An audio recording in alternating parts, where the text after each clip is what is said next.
imong mga kamot, itugyan ko ang akong espiritu.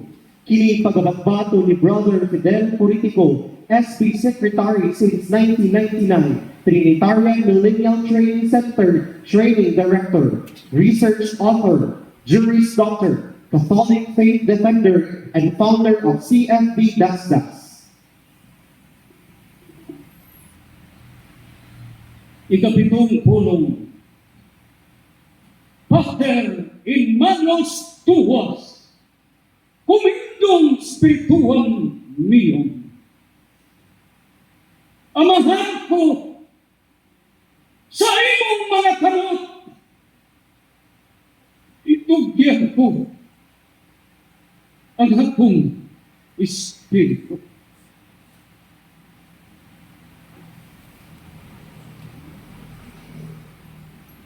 Ang pagbasa sa Ebanghelyo sumala ni San Lucas.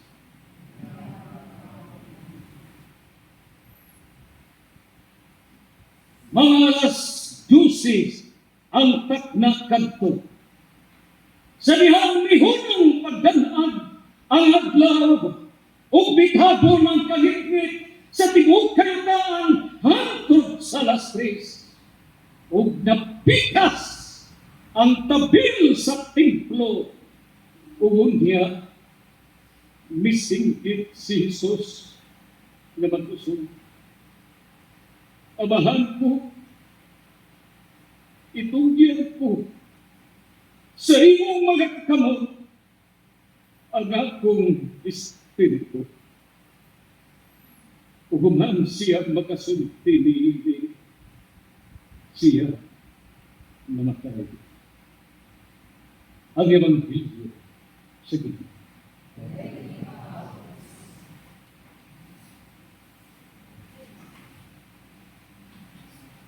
Amahan, sa imong mga kamot, itugyan ko ang akong espiritu. Gikan sa pananawon, hinog sa usa ka bata nga nagpamigaron o napulugduha ang Diyos. Mao kini ang iyang hinog, mao kini ang iyang mga panglandong.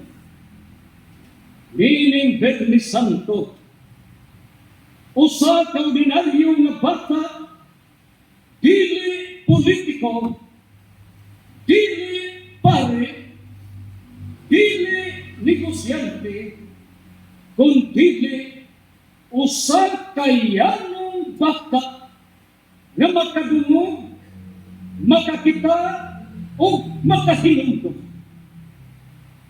Nadungog nato karon sa Ebanghelyo nga sa nahapit na mamatay si Jesus, mikalit o kalit ang kalibutan, mihunong pagsika ang adlaw, nagisi ang kortina sa templo o gisingkit ang Ginoo. Amahan, sa imong mga kamot, itugyan ko ang akong espiritu. Atong ma-imagine ang maong higayon. Hapon nga hapit na muwan nga pagkakahayo na dagkon. Walay hangin. Ang mga dahon mihunong o gihot. Bisan ang mga mananap, wala manglikot. Bisan ang mga tao hilom, nasayot ka nga tunay mahitabo nga katingalakan. Ang Bernis Santo dili lang pag-antos sa atong Ginoo, kundi pagpakahilumusa sa kadaghanan nga duna untay mahimo nga maayo apan wala tay gibuhat. Ang mga hantong usahay magtuo nga ang kabataan dili makasabot unsay mga panghitabo sa katilipan. Apan sa tinuod, makamatngon sila, makabantay ang mga kabataan kung ang ginikanan maghiskot kabahin sa balayrunon kung mangayo kini bisan gamay lang muingon siya sunod labong. Usahay muingon ang inahan, muingon usab ang amahan nga busog na siya aron lang makahuman ug kaon ug ang mga anak usab mabusog.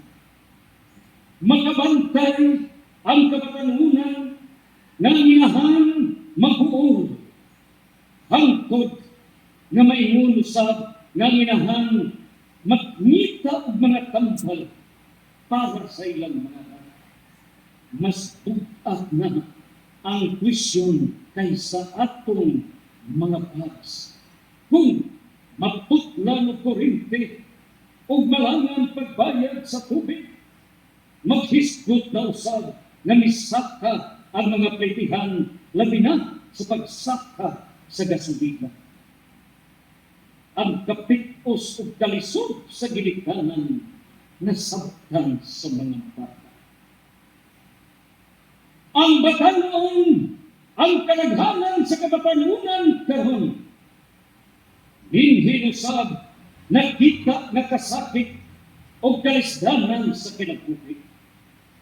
Adunay mga tricycle rider nga dugay na gulat o pasahero. Nausahay mo uli na halos wala na ikita.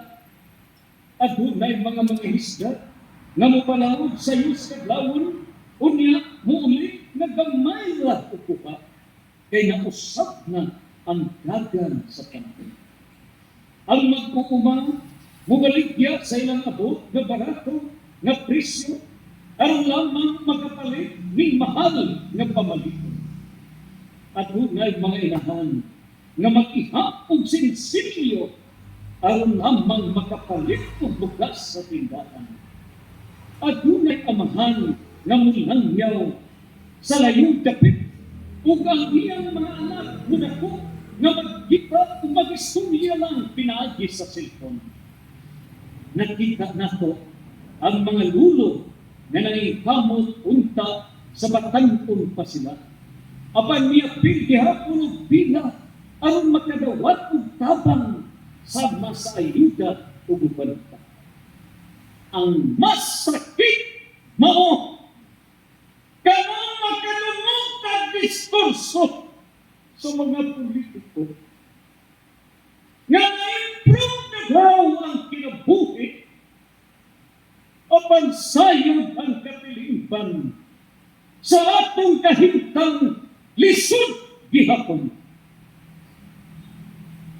Sa atong pagtanaw diha sa Ginoong nagilansang sa krus, ato ba natugkat si Jesus wala magantos para lamang sa mga daotang tao. Nagaantos siya tungod kay ang anaas sa gahom mipili sa pagpakasayon imbes nga matapon. Ano ba ang hugas sa ilang mga kamot? Ano bang nagprotekta sa ilang posisyon? Ang bang nagpakahilom ang dili mapil sa kasama apan ang mga taong tarong magpasan sa krus? Pasan nun ang krus. Ganun, naagihapon ang mga krus. Ang krus sa inahan na mapili kinsa nga anak ang anahon o pagkaon. Ang krus sa estudyante nga maglakaw layo kay way pamiliti. Ang krus sa mga trabahante na maglisod o paigo sa ilang kita. Ang krus sa mga pamilya na napituhan o nawatan o kaptanan o mga minahal panahon sa katalagman. Ang krus sa mga anak nga mutubo nga walay ginikanan kay tuwa nga nabuhi sa layong dapit ang lamang mabuhi. O kasagaran kini nga mga krus nga atong giantos nag-anang kabuhat dili tungod kay solusyon, kay walay solusyon, kundi walay klaro na desisyon nga ginanglan. Ang giuna dili ang mga importante para sa katauhan. Kay giuna sa mga leader ang ilang kaugalingon kaysa mga kabos. Usahay makapangutana ang atong mga bata kung ang mga leader sa ilang mga desisyon naghunahuna ba sa katauhan nga mao'y magpasan sa resulta sa maong desisyon. Basin para nila ang mga polisiya nga sa ilang mga lamisa, mga papilis lamang apanalang kanato mahimo kining pagkaon, mahimo kining tambal, mahimo kining panginabuhi ug atong kaugmaon. Mahimo unta nga mugbaktas, mubalikas ang Ginoo. Mahimo unta nga yanganlan ang mga sabtan o mangayo siya justisya. Ginoon, misinggit siya.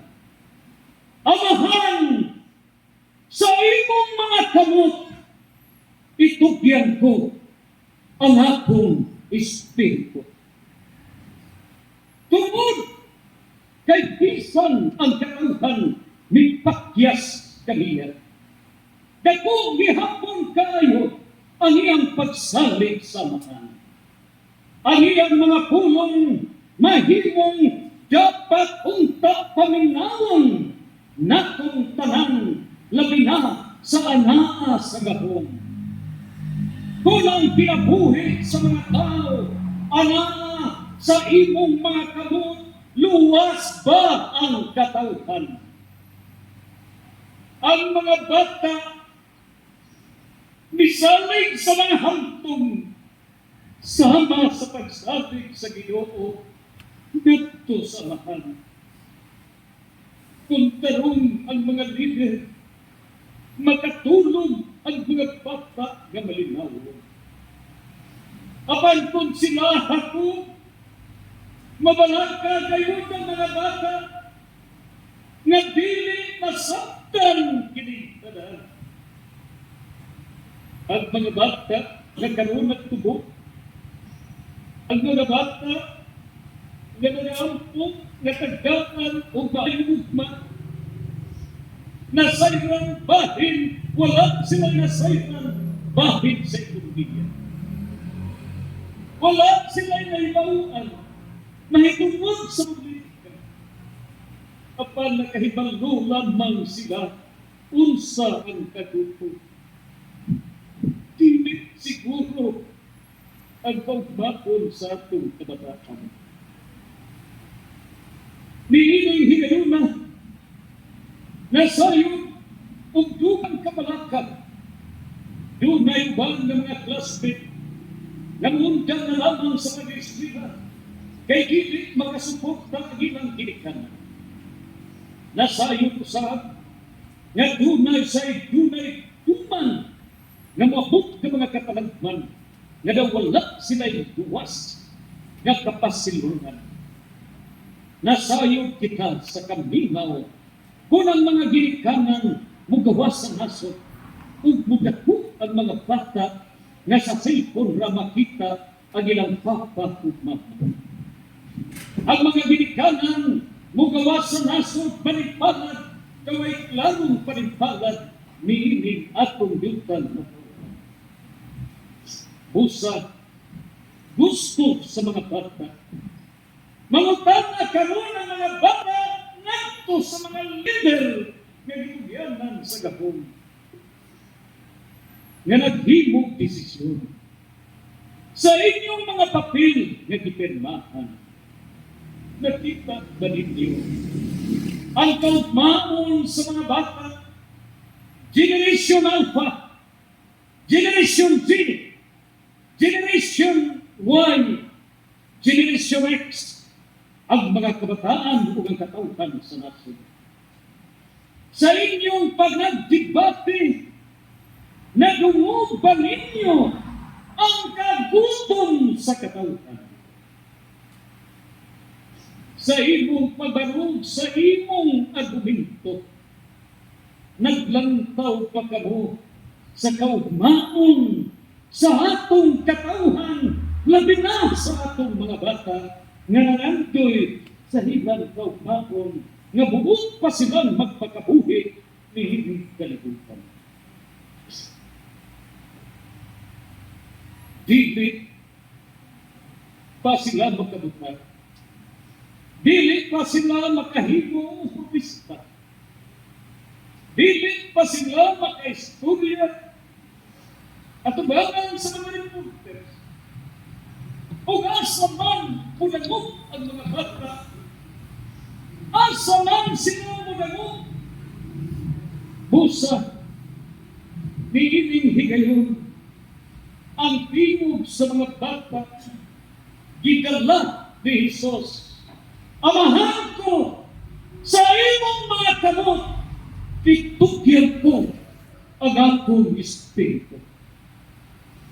Ang katapusan pulong sa Ginoo, dili pag-surrender sa kapiltihan, kundi pag-surrender tungod sa gugma. Iya kitang gitugdukan ng tinuod nga gahom, dili pagdominar, kundi usa ka responsibilidad.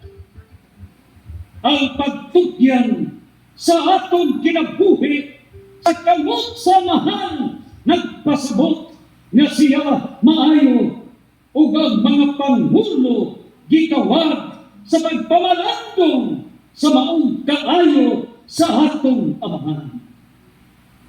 Ang otoridad dili lamang pagpahimutan sa balaod, kundi pagpanalipod usab sa kinabuhi ilabi na sa kabataan.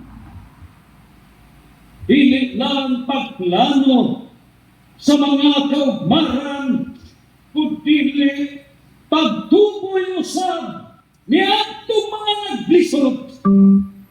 Ang kauswagan dili hukman pinaagi sa kadaghan sa mga dagkong proyekto, kundi giyon sa pagtratar ang mga naa sa ubos sa atong kapilitan.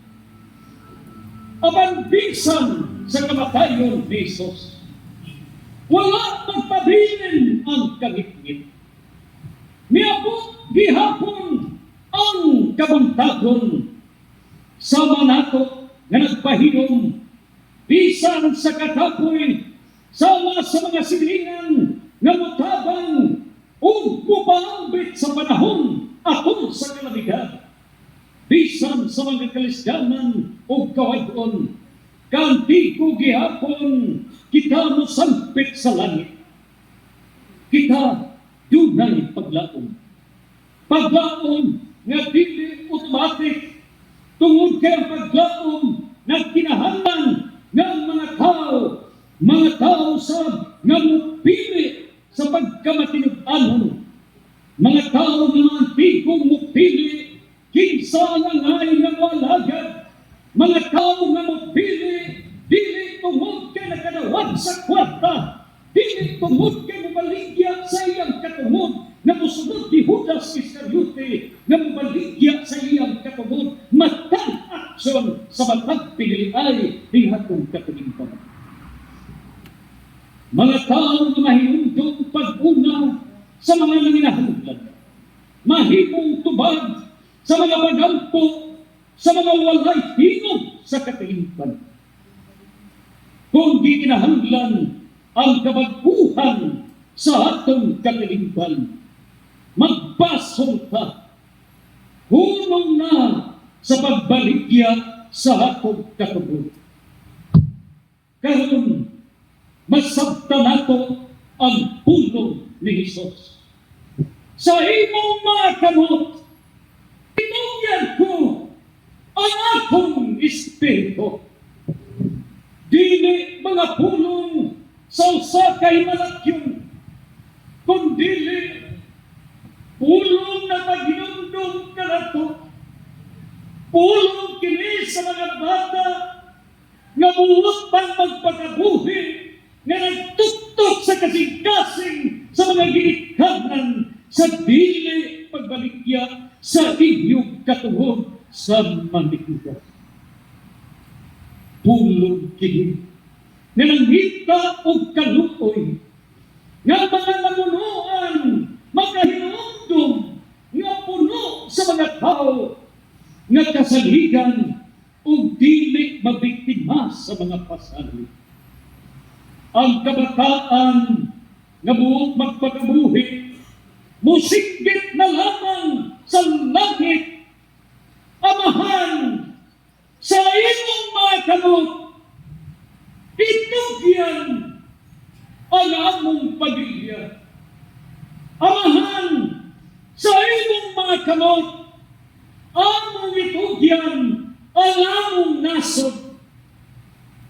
Amahan, sa imong mga kamot, among itugyan ang among mga pangulo o mga opisyalis sa among kadamhanan. Giyahi sila nga magbuhat sa ngayan ug sakto aron kami adunay hayag o gugma sa imong mga kamot. Itugyan ang tanan. Santos, Santos, Santos, Fiat. Amen.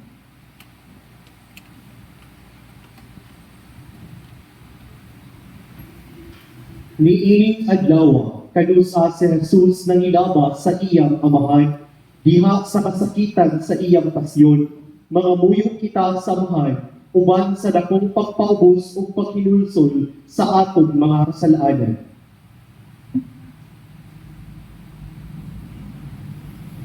Ayun kita. Amahan, duga ang pag-ampo.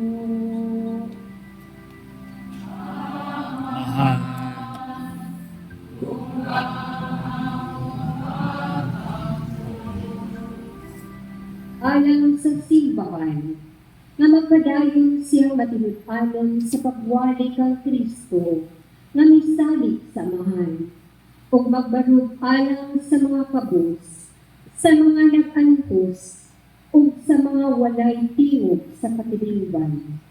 Mag-ampo kita sa Ginoo.